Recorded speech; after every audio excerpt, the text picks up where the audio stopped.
Bienvenidos. Hoy vamos a meternos de lleno en un tema que es, bueno, bastante complejo. Y para entenderlo de verdad, vamos a ir directamente a la fuente, a los datos. Y ojo, porque esto no es una pregunta teórica, no es un y si, no, es la pura realidad en Guatemala. Allí, la batalla por la gestión de la basura es un conflicto con todas las letras y de alto riesgo además. Así que vamos a ver cómo se ha llegado a este punto. Para entender bien toda esta historia es fundamental empezar por el principio. Pero ojo, no por las leyes ni los decretos, no. Hay que empezar por las personas, por la gente que está en la base, en lo más bajo de todo este sistema. Estamos hablando de los guajeros. Es que para entender de verdad este conflicto hay que empezar por aquí, por ponerle cara por el rostro humano del problema de la basura en Guatemala. Son personas que dependen de ella, literalmente, para sobrevivir. Fijaos en la cifra. No hablamos de unos pocos, no. Hablamos de cientos, a veces miles de personas cuya supervivencia diaria depende de lo que encuentran en este vertedero.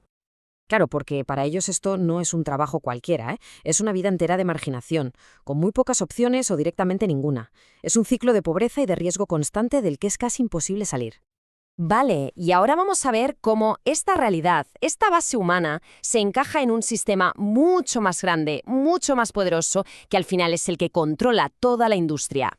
Si echamos un vistazo a la historia, esta cronología nos enseña algo clave: cómo ha cambiado la propia naturaleza de la basura, sobre todo con la llegada masiva de plásticos y otros residuos inorgánicos que ha ido creando un problema cada vez más complejo a lo largo de más de un siglo.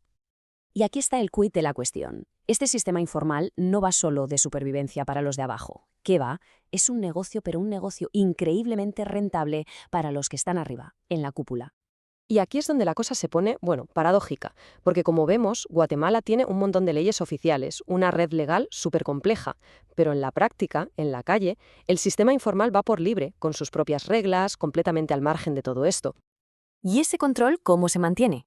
Pues a través de gremios muy poderosos, de corrupción y, como se intuye en esta cita, con la amenaza constante de la violencia contra cualquiera que se atreva a desafiar el sistema establecido.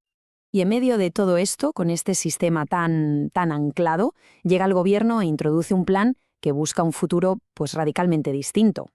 La idea era bastante clara, ¿no? Pasar del típico modelo de usar y tirar a lo que se conoce como una economía circular moderna. Sobre el papel, desde luego, el plan, conocido como Acuerdo Gubernativo 164-2021, era una visión muy completa, muy ambiciosa, para una Guatemala más limpia y más organizada. La imagen que se quería proyectar era la de un mundo limpio, ordenado, vamos, un contraste brutal con la realidad que había sobre el terreno. La pregunta es obvia, ¿no? ¿Qué pasó cuando esta visión tan moderna, tan de libro, chocó de frente con el poderoso e informal imperio de la basura?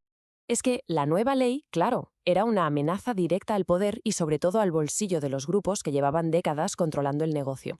El conflicto fue inmediato y muy intenso. La respuesta de la gremial metropolitana de recolectores de basura no se hizo esperar, y fue una amenaza directa, sin rodeos. O se paraba la ley o paralizaban la ciudad entera. Al final, la presión fue tan grande, la amenaza de una crisis total en la ciudad era tan real, que el poder de ese imperio informal resultó ser, abrumador. El plan verde del gobierno se frenó en seco, antes siquiera de poder empezar. Y claro, este fracaso deja una lección importantísima. El progreso no se puede imponer sin más, desde un despacho, sin entender y sin contar con la realidad compleja que hay en la calle. Entonces, ¿hay salida? ¿Hay alguna forma de avanzar? Pues los análisis apuntan a que sí, pero no es sencillo. La clave parece estar en un proceso de negociación, y por fases. Este camino que se propone, como se puede ver, no es una solución mágica ni rápida.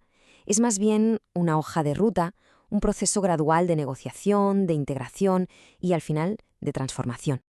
Y todo nos lleva a esta pregunta final, que es la pregunta del millón, ¿no? La respuesta es la clave para un futuro más sostenible en Guatemala y nos recuerda algo fundamental, que detrás de cada gran problema de sistema siempre hay vidas humanas.